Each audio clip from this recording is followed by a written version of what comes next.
இத்தனை கோடிக்கு விலை போயுள்ளதா மதராசி படம். தமிழ்நாட்டில் மாஸ் காட்டிய சிவகார்த்திகேயன். அதாவது ஏஆர் முருகதாஸ் இயக்கத்தில் முதல் முறையாக சிவகார்த்திகேயன் நடித்து உருவாக்கியுள்ள திரைப்படம் தான் மதராசி. இந்த படத்தில் பார்த்தீங்கன்னா வித்யுத் ஜாம்வல் வில்லனாக நடிக்கிறார்.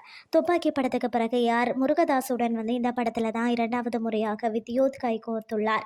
அது மட்டும் இல்லாமல் பார்த்தீங்கன்னு சொன்னால் நடிகை ருக்மணி வசந்த் கதாநாயகியாக நடிக்கிறாருன்னே சொல்லலாம். அனிருத் இசையில் உருவாகி இருக்கும் இந்த படத்தில் இருந்து முதல் சிங்கிள் வெளிவந்து நல்ல வரவேற்பு பெற்ற நிலையில் அடுத்த பாடலை எதிர்பார்த்து ரசிகர்கள் காத்திருக்கிறாங்க. மேலும் இந்த படம் அடுத்த மாதம் 5ஆம் தேதி வெளியாகிறது. சிவகார்த்திகேயன் படம்னு சொன்னாலே கண்டிப்பாக வியாபாரம் அமோகமாக நடக்கும். ஒவ்வொரு ஏரியாவும் போட்டி போட்டு வாங்க விநியோகஸ்தர்கள் முன் வராங்க. பல கோடிகளுக்கும் பிஸ்னஸ் நடக்கும். அதுவும் அமரன் படத்தின் வெற்றிக்கு பிறகு சிவாவின் மார்க்கெட் வேற லெவலுக்கு சென்று விட்டதுன்னே சொல்லலாம். இந்த நிலையில் மதராசி திரைப்படத்தின் தமிழக உரிமை ரூபாய் 40 கோடிக்கு விற்பனை செய்யப்பட்டுள்ளது. இது சிவகார்த்திகேயன் திரை வாழ்க்கையில் ரெக்கார்ட் பிரேக்கிங் சாதனையாகும் என்பதும் குறிப்பிடத்தக்கது.